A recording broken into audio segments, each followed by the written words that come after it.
નમસ્કાર મિત્રો. ધોરણ 11 પ્રકરણ 5 બોધાત્મક પ્રક્રિયાઓમાં આપણે કેટલીક બોધાત્મક પ્રક્રિયાઓની વાત અગાઉના વિડીયોમાં કરી હતી. આવી અન્ય પણ કેટલીક બોધાત્મક પ્રક્રિયાઓ છે જેની ચર્ચા અને એ બોધાત્મક પ્રક્રિયાઓ આપણને શું ઉપયોગી છે, વ્યક્તિમાં બોધાત્મક પ્રક્રિયાઓ હોવી જોઈએ અથવા હોવી જોઈએ તો સારી હોવી જોઈએ, આ બધું શું કામ, એની કેટલીક ચર્ચા આપણે ઉદાહરણો સાથે મિત્રો સમજીશું. ગઈકાલે આપણે વાત કરી હતી કે સમસ્યા ઉકેલની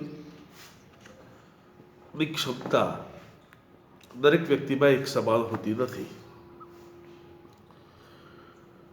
ઘણા વ્યક્તિઓમાં આ બોધાત્મક બાબત એટલી નબળી હોય છે કે સરળમાં સરળ રસ્તો હોય એમની સામે માની લો કે મૂંઝવણ આવે તો એ મૂંઝવણનો રસ્તો હાથવગો છે અથવા સરળ છે અથવા તો ઓછા પ્રયત્નથી એ સમસ્યામાંથી નીકળી શકે એમ હોય તો પણ આ બોધાત્મક પાસાના અભાવના કારણે મિત્રો એ સમસ્યામાંથી છટકી શકતા નથી.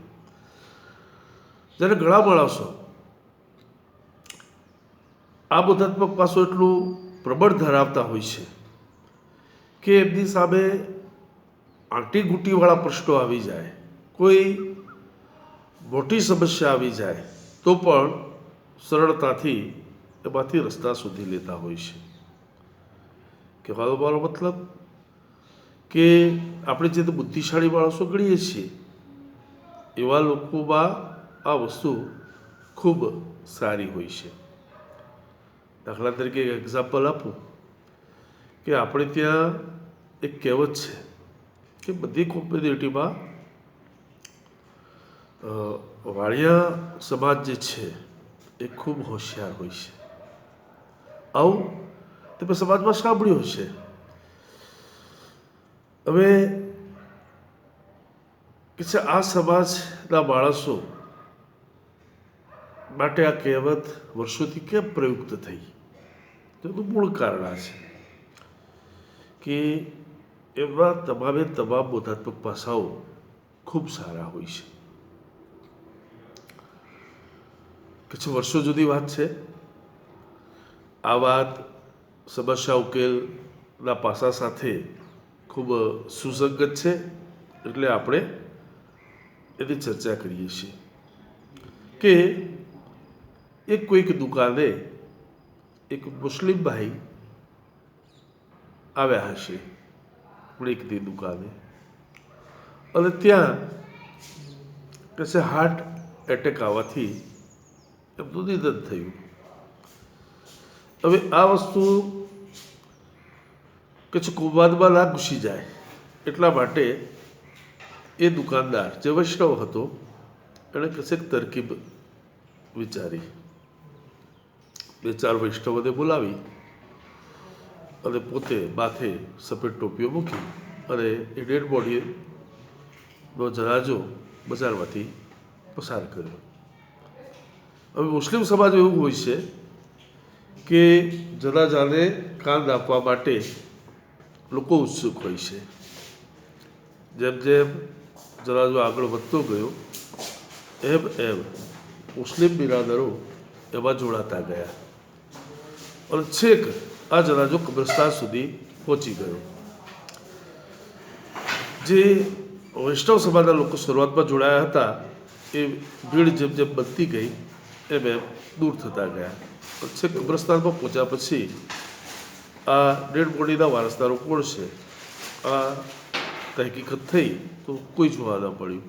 કહેવાનો મતલબ કે આવી તો ઘણી બધી બાબતો એવી છે કે આપણે વ્યક્તિઓ આચરતા હોય છે. આપણા જાસૂસો રો સંસ્થામાં જે કામ કરે છે વિદેશમાં જાસૂસી કરવાનું, એ લોકો વિદેશમાં જઈને પાકિસ્તાન કે ચીન જેવા દેશોમાં જઈને પોતાના આ બોધાત્મક પાસાનો ખૂબ સારો ઉપયોગ કરતા હોય છે ક્યારેક એ ધર્માંતર પણ કરી લે, ક્યાંક મુસ્લિમ ધર્મ પણ સ્વીકારી લે, પણ મૂળ આશય એમનો એ છે કે પોતાની સામે આવેલી સમસ્યાઓમાંથી પોતે કેવી રીતે છટકવું, દૂર થવું અને આ બોધાત્મક પાસાનો ખૂબ સારો ઉપયોગ કરી પોતાની જાતને બચાવી લેવી અથવા તો આવેલા પ્રશ્નોમાંથી સમાધાન મેળવવું. હવે સમસ્યા ઉકેલના સોપાનોની ચર્ચા કરીશું કે આપણે કેવી રીતે આ વસ્તુને હાથ ધરી શકીએ. મિત્રો, એક કે તમારી સામે જે સમસ્યા છે એને પહેલાં ઓળખો, સમસ્યાને ઓળખતા શીખો. દરેક વસ્તુ સમસ્યા નથી હોતી. એ ઘણા માણસો સ્વભાવ હોય છે કે દરેક વસ્તુને સમસ્યા તરીકે જોતા હોય છે, પણ એ સમસ્યા હળવી છે એટલે કે સામાન્ય પ્રકારની છે કે ખૂબ મેજર છે, મોટી છે, એ ક્યાસ કાઢતા પહેલાં તો આપણને આવડવું જોઈએ. બીજી વસ્તુ, સમસ્યાનું નિરૂપણ અને વર્ણન એ કરતાં આપણને આવડવું જોઈએ. ઘણીવાર લોકો રાયદો પર્વત કરી રાખતા હોય છે. આપણે કહીએ કે નાની અમથી વાત હોય અને એને એક મોટું રૂપ આપી દેવું. વાતમાં કશું એ ના હોય, પણ કે ઘણા માણસો સમસ્યાને એ રીતે વર્ણન કરતા હોય છે કે જાણે આખું આભ એમના પર તૂટી પડ્યું હોય. વાસ્તવમાં એવું કશું હોતું નથી.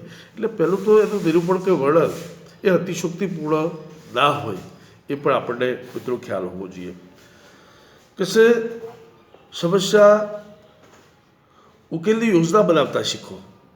કે તમારી સામે સમસ્યા આવી છે તો સમસ્યાના ઘણા કંઈ બેસી રહેવાનું નથી, પણ સમસ્યા આવતા વેત જ એ સમસ્યામાંથી છુટકારો મેળવવા માટે આપણે શું કરી શકીએ એ એક આઈડિયા તમારા મનની અંદર બનાવતા શીખો. એક ડાયોગ્રામ બનાવતા શીખો કે ભાઈ આ સમસ્યામાંથી છુટકારો મેળવવો છે, તમારે આ કરવું પડશે. આપણે આર્થિક સમસ્યા છે તો આર્થિક સમસ્યામાંથી છુટકારો મેળવવા માટે આપણે કાં તો આર્થિક ઉપાર્જન કરવું પડે, મહેનત કરવી પડે, ધંધો રોજગાર કરવો પડે. કંઈ બેસી રહેવાથી તમારી સામે જે આર્થિક સમસ્યા આવી છે એમાં તમે દૂર નહીં થઈ શકો. કંઈ ભગવાન ભરોસે બેસી રહીએ તો એ તો અશક્ય વસ્તુ છે. મિત્રો, તો આ રીતે તમે સમસ્યા ઉકેલમાંથી બહાર આવવા માટે ઉકેલો અને ઉપાય મિત્રો શોધો. ઘણીવાર એવું બને છે કે એક કરતાં વધારે ઉપાયો આપણે હાથ લાગતા હોય છે, તો એ ઉપાયોમાંથી પણ સર્વશ્રેષ્ઠ ઉપાય કયો છે એ તારવતા પણ આપણને આવડવું જોઈએ. એ કહેવત છે ને કે એક સદે સબ સદે, સબ સદે સમજાય. એટલે બહુ બધા ફાફા મારવાથી સમસ્યાઓમાંથી કોઈ છુટકારો મળતો નથી, પણ જે ઠોસ ઉકેલ છે તમારી સામે આવેલી સમસ્યા અને એના નિવારણ માટેનો ઠોસ ઉપાય ઉકેલ એ તારવતા જો તમને આવડી જાય તો તમે કોઈપણ પ્રકારની સમસ્યાઓમાંથી સરળતાથી બહાર આવી શકો છો. મિત્રો, તો આ બધા સોપાનોનો ઉપયોગ કરીને વ્યક્તિ પોતાના આ બોધાત્મક પાસાને ખૂબ નિખારી શકે છે. મિત્રો, નેક્સ્ટ એક અન્ય બોધાત્મક પાસું છે વ્યક્તિની અંદર રહેલી કલ્પના શક્તિ. કલ્પના એ વાસ્તવિકતાથી ખૂબ દૂર હોય છે.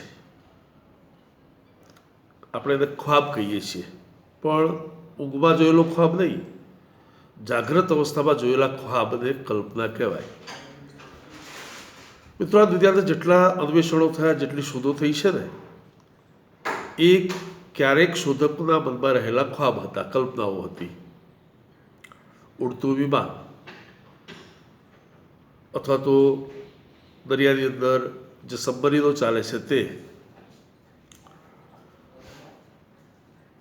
અથવા મોટા મોટા જે વેપન શસ્ત્રો બન્યા છે, કે કવિતા હોય કે કોઈ બ્રિજ, કોઈ મોટી મોટી ઇમારતો જે ચણાઈ છે તે, દુનિયાની અજાયબીઓમાં રહેલી જે વસ્તુઓ છે, એફિલનો ટાવર હોય કે તાજમહેલ હોય કે ચીનની દિવાલ હોય કે તે, કોઈ એક વ્યક્તિના મનમાં આવેલી એક કલ્પના હતી અને એ કલ્પના એ વ્યક્તિ ધીરે ધીરે સાર્થક કરતો હોય છે. આપણા સ્વર્ગસ્થ અને ભૂતપૂર્વ રાષ્ટ્રપતિ ડૉક્ટર APJ અબ્દુલ કલામ એ કહેતા કે મારા મનમાં આવેલી કલ્પનાને હું વાસ્તવિકતામાં સાકાર કરવાનો પ્રયત્ન કરું છું. અને એ એક સામાન્ય પરિવારમાંથી ઉછરેલો વ્યક્તિ એ આપણા મિસાઇલ મેન તરીકે મિત્રો ખ્યાતનામી પામે છે. એક વિશ્વના સારા વૈજ્ઞાનિક તરીકે એમને બહુમાન મળે છે. અને સાથે સાથે ભારત જેવા દેશની અંદર એક સર્વોચ્ચ પદ પર એ વ્યક્તિ આસન્ન થાય છે. એટલે કહેવાનો ભાવ એ છે કે વ્યક્તિમાં રહેલી કલ્પના શક્તિ એ જો વ્યવસ્થિત હોય તો એ વ્યક્તિ કોઈપણ પ્રકારનું સમસ્યાઓ કે મૂંઝવણો હશે તો એમાંથી પણ બહાર આવી શકે છે, નવસર્જન કરી શકે છે. એની ક્ષમતામાં એક નવું પીંછું એ ઉમેરાય છે. દાખલા તરીકે ચિત્રકાર છે એ કલ્પના કરતો હોય છે કે મનુષ્યની બોડી ઉપર સિંહનો ચહેરો ફિટ કરવો અને નવું નામ આપવું કે ભગવાન નૃસિંહ. હવે આ કોઈ ભગવાન થયેલા નથી કે બોડી માણસની હોય ને ચહેરો સિંહનો હોય ને, પણ આ કોઈકની કલ્પના છે. પરીઓ, ઉડતી પરીઓ કે છોકરી હોય અને એને પાંખો હોય, આ એક ચિત્રકારની મિત્રો કલ્પના છે. તો સાહિત્ય સર્જન, મોટી મોટી જે શોધો થઈ તે એ બધાના મૂળમાં મિત્રો વ્યક્તિમાં રહેલું આ બોધાત્મક પાસું એટલે કે વ્યક્તિની કલ્પના શક્તિ એ રહેલી હોય છે.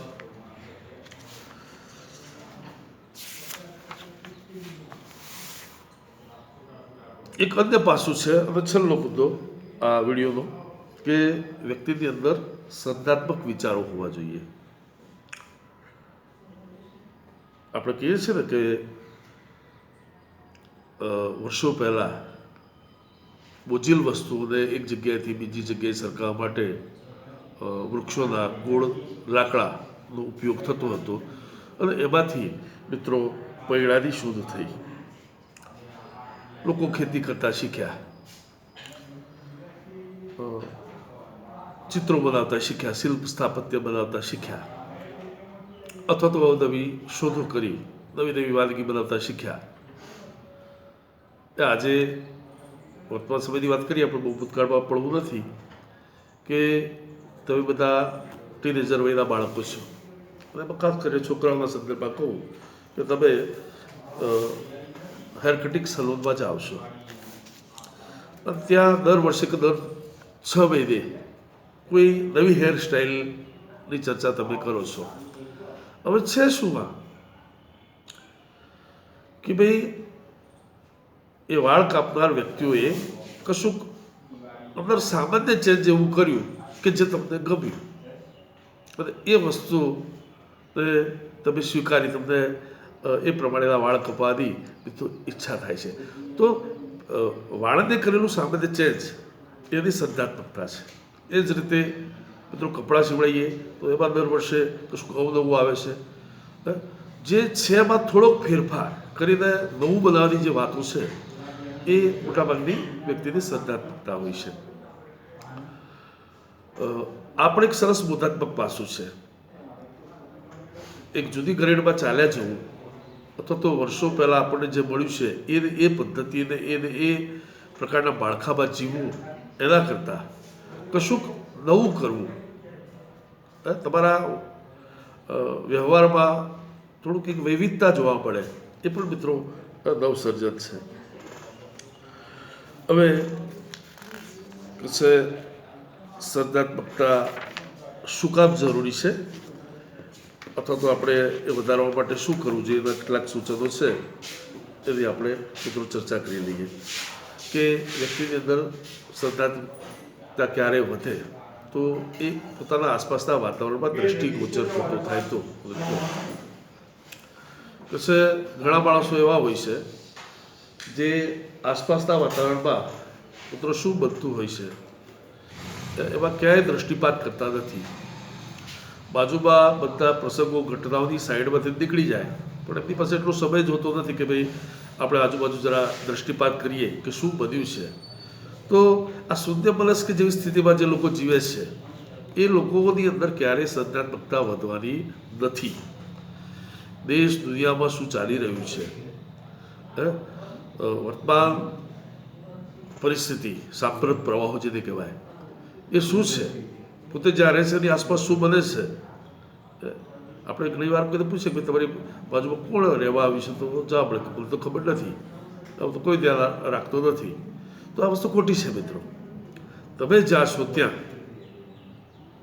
પરિવેશમાં તમે જરા જોતા શીખો, દ્રષ્ટિપાત કરતા શીખો, શું બને છે શું નથી બનતું એ બધી બાબતોને જરા ઓબ્ઝર્વ કરતા શીખો, તો પણ તમારી અંદર સર્જનાત્મકતાનો મિત્રો વધારો થશે.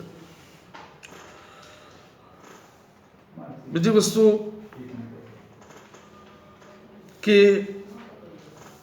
શોખ અને રુચિ પ્રમાણે અવનવું કશું સર્જન કરતા શીખો. જરૂરી નથી કે બીજાને ગમતું હોય એ બધી વસ્તુ આપણે સ્વીકારીએ, પણ આપણને જે વસ્તુઓ ગમે છે, આપણને રસ અને રુચિ છે, દાખલા તરીકે કોઈને ફોટોગ્રાફીનો શોખ છે, તો મિત્રો લાગી જાઓ કેમેરો લઈને.